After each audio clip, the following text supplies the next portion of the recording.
Salve, salve, meus queridos estudantes de História, tudo bem com vocês? Aqui é o professor Gilson e eu vim estudar mais um tema interessante da história juntamente com você.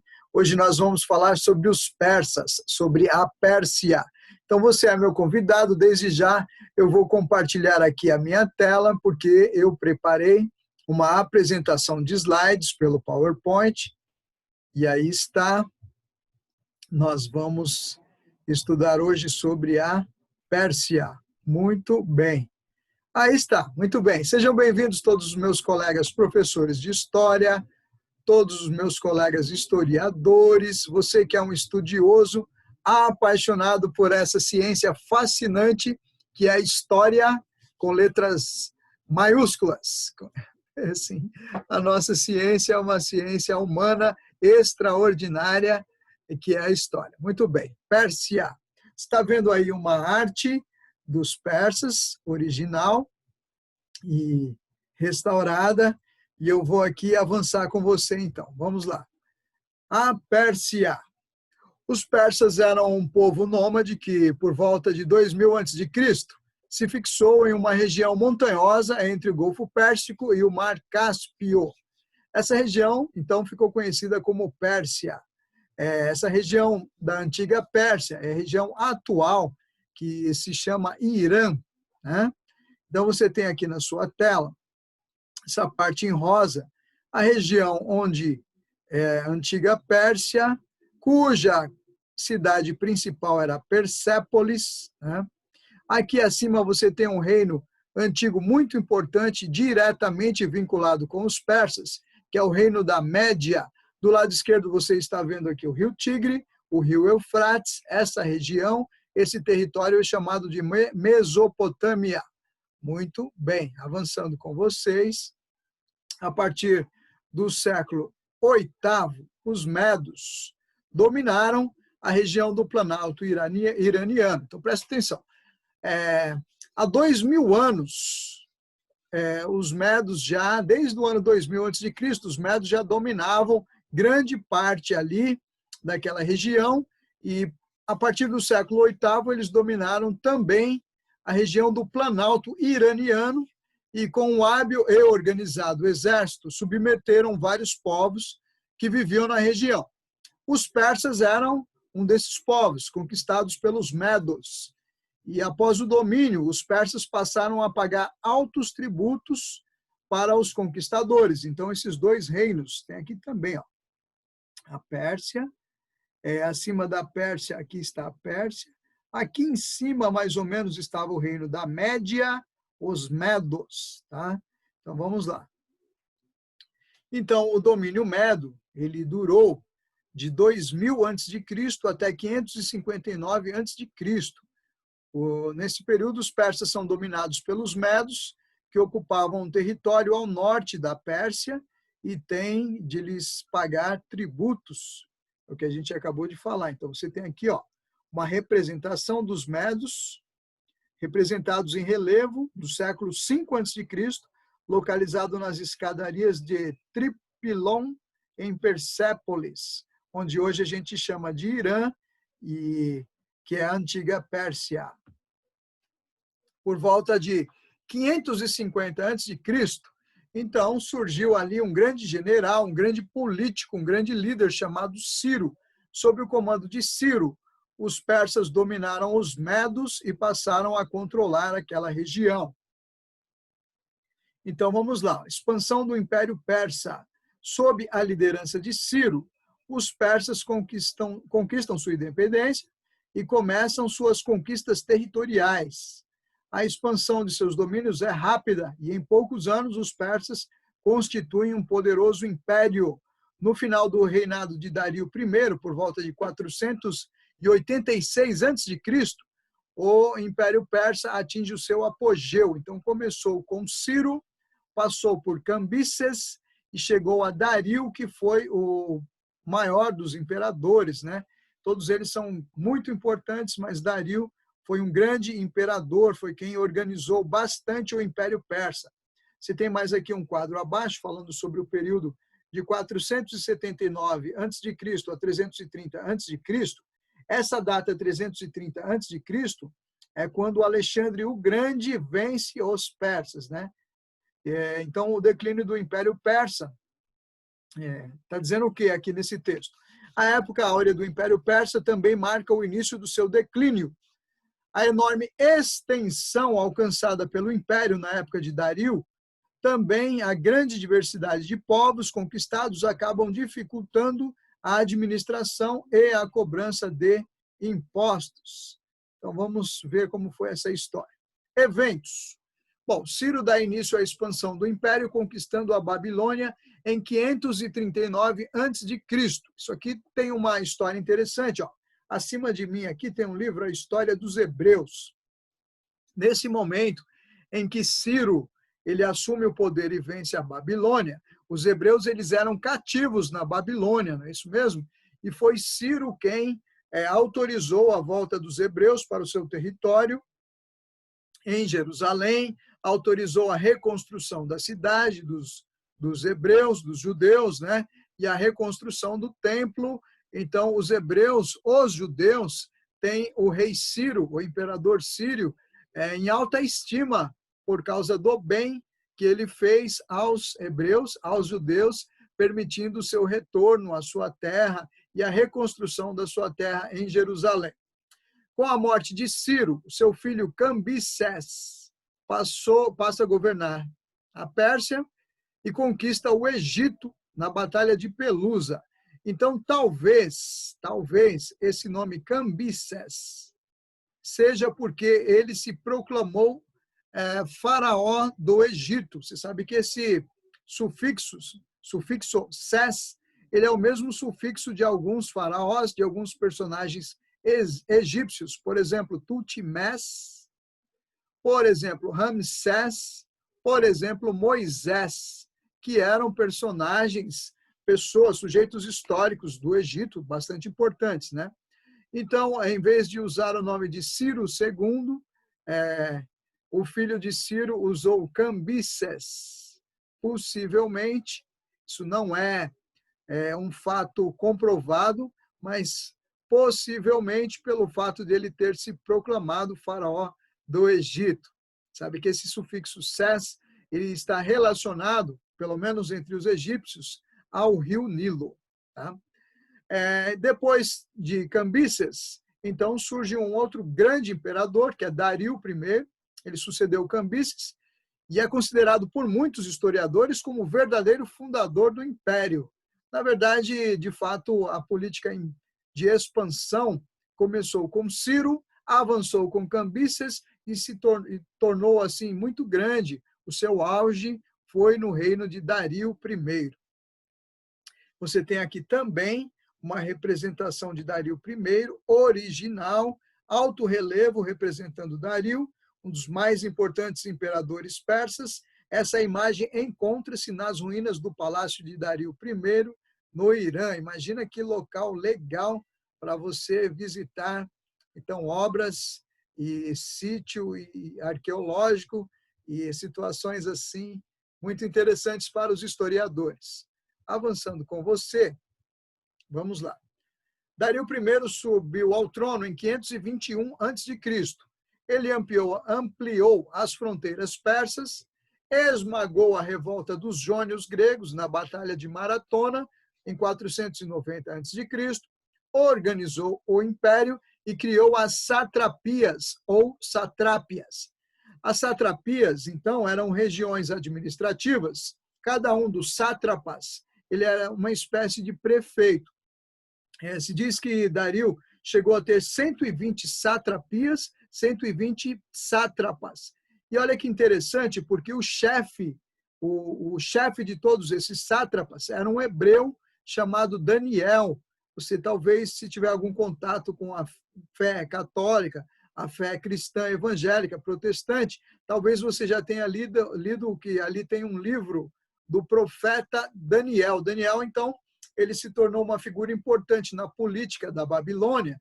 Então, quando chegou Ciro, ele era uma espécie de ministro e ficou trabalhando para Ciro. Depois, ele trabalha também para Dario I. Você sabe que, inclusive, foi na época de Dario I que os hebreus relatam há uma história muito conhecida chamada Daniel na Cova dos Leões. Depois procure lá, é facinho lá no livro dos Hebreus, na Bíblia do Antigo Testamento, tem um livro chamado Daniel que conta essa história.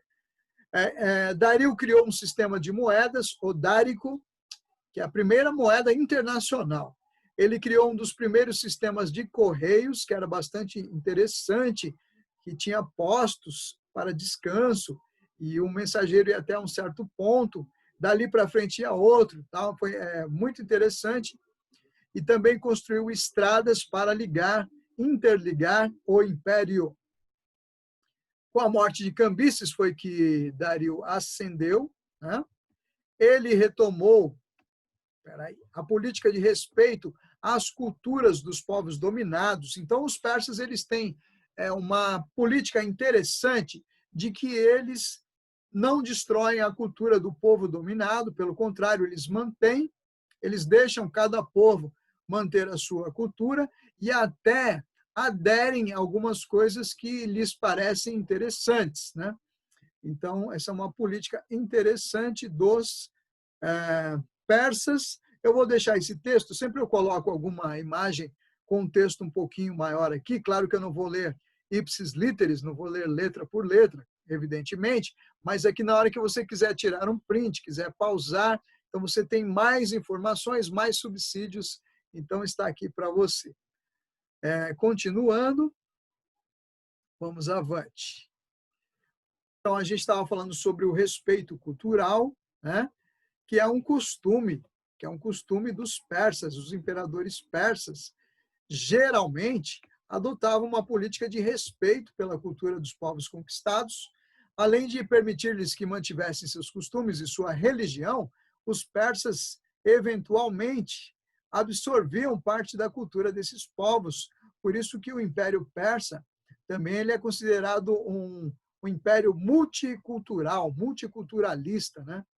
Você tem aqui um alto relevo de uma esfinge esculpido em uma parede do Palácio Central de Persépolis, no século 6 a.C. Essa fotografia ela é de 2001. Avançando mais um pouquinho, eu tinha falado para vocês sobre as satrapias ou satrápias, né? Para melhor administrar o império, Dario resolveu dividi-lo em províncias. Cada uma dessas províncias foram chamadas de satrapia e elas eram administradas pelo governante, pelo sátrapa, né? Muito interessante esse modelo de governo. Dario é considerado um grande governante. Você tem um gráfico aqui com a divisão social da antiga Pérsia. Obviamente que no topo da pirâmide social está o imperador, o rei. Abaixo dele estão os aristocratas, os sátrapas, os nobres e os grandes comerciantes. Você também tem abaixo aqui os pequenos comerciantes, artesãos e soldados. Abaixo deles estão os camponeses, considerados homens livres. E abaixo dos camponeses, em todas as sociedades da Idade Antiga, os escravos estão, então, na base, né? Normalmente são prisioneiros de guerra. Nesse caso, eles são um número grande, porque o Império Persa era um império que dominava, que lutava contra outros reinos e fazia bastante prisioneiros. A religião dos persas era uma religião politeísta, ou seja, eles acreditavam em vários deuses. Eles têm uma religião famosa, principal, que é o mazdeísmo, mais conhecido como zoroastrismo, né? Mazdeísmo por causa do deus Mazda. Então, era uma religião fundada na antiga Pérsia pelo profeta Zaratustra, ou Zoroastro, né? Como os gregos chamavam. Interessante que o filósofo, né? O Friedrich Nietzsche, ele escreveu um livro, Assim Dizia Zaratustra, né? Então, uma ficção sobre as palavras do Zoroastro. Então, é a religião persa. Avançando mais um pouquinho com vocês, vamos lá. Em 479 a.C., os persas foram derrotados pelos gregos na Batalha de Plateia E em 330 a.C., a invasão macedônica marca o fim da hegemonia persa. Agora, os macedônicos, liderados por Alexandre Magno, também chamado de Alexandre o Grande, então dominam, vencem, e aí começa o Império Grego. Você tem aqui a escrita cuneiforme, olha que interessante, né? Em parede das ruínas do Palácio de Dario I, em Persépolis, Irã. Ali existem muitas riquezas arqueológicas. Você tem aqui uma imagem bastante recente, saiu essa matéria agora, 30/6/2020. Eu estou falando aqui no dia 4 de julho de 2020, depois esse vídeo vai ficar, mas estamos falando nesse período. Pesquisas comandadas pelo professor Yuval Gadot, do Departamento de Arqueologia e Culturas Antigas, e pelo doutor Yiftach Shalev, da Autoridade de Antiguidades de Israel, apontaram o quão raro é esse tipo de descoberta.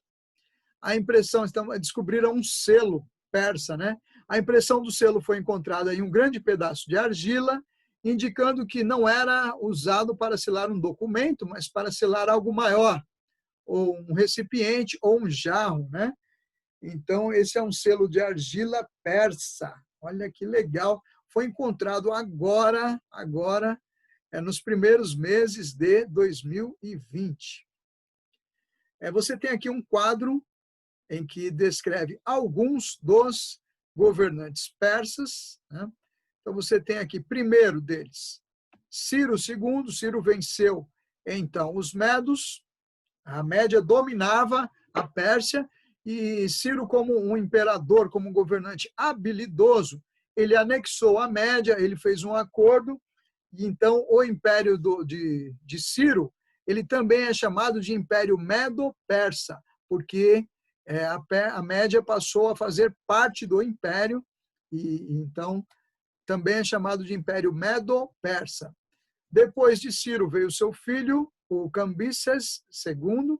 Esse dado segundo, terceiro, às vezes o imperador ele coloca um título assim, segundo, terceiro, sem nem ser o segundo, terceiro, é algo charmoso. Alguns reis, alguns papas fazem isso também, é um costume da antiguidade, né? Depois de Cambises, passou assim muito rapidamente pelo governo Esmerdes. Ele começou em 522, no próprio ano ele saiu, porque ele faleceu, e aí entra um grandíssimo imperador, que é Dario I, né? Depois de Dario I, que faleceu em 486 a.C., vem o imperador Xerxes I, e depois de Xerxes, não está aqui, porque o quadro vai parar aqui, mas vem o seu filho Artaxerxes. Então, esses são alguns dos principais, dos primeiros, né, imperadores da Pérsia. Avançando mais um pouquinho. Esse foi, então, um resumo, foram recortes, informações principais sobre a Pérsia. Lembrando para você que a antiga Pérsia, atualmente, é a região, o país chamado Irã. Então, a Pérsia é uma civilização que surgiu, se desenvolveu no Planalto iraniano. A Pérsia, no início, foi dominada pelos medos, pela Média. Ciro, no ano 550 a.C., organizou os exércitos persas, venceu os medos. Ciro fez um acordo diplomático com os medos, ele era um político bastante habilidoso e anexou a Média, e esses dois reinos juntos se tornaram mais poderosos, liderados por Ciro, e também é chamado de Império Medo-Persa por causa disso. Depois de Ciro, veio o seu filho Cambises. Cambises, ele domina até o Egito, né? Ele se torna imperador do Egito, faraó do Egito, olha que interessante. Depois de Cambises passa rapidamente o imperador Esmerdes, mas ele morre, falece no mesmo ano quando ele começou o império, e depois dele vem o grande imperador Dario. Detalhe histórico curioso, porque Dario ele já é nascido na região da Média. Então, quando a Média pertencia à Pérsia. Então, Dario ele é chamado de Omedo, Ciro é chamado de Eu-Persa e Dario chamado de Omedo, porque o império é Medo-Persa depois que Ciro conseguiu anexar, né? Depois de Dario vem Xerxes, depois de Xerxes, Artaxerxes, o Império Persa. Ele só foi vencido pelos macedônicos, pelos guerreiros greco-macedônicos liderados por Alexandre Magno, por Alexandre o Grande. Depois dos persas começa o Império Grego. Que bom que você esteve comigo nesse momento. Continue lendo bons livros, continue fazendo pesquisas aprofundadas, continue frequentando bibliotecas, isso é muito importante. Também pesquise na internet, nós fizemos recortes apenas com informações principais. A sua companhia sempre é muito boa, que você fique muito bem. Desejo saúde e paz a todos, aquele abraço, até mais, tchau, tchau, abraço.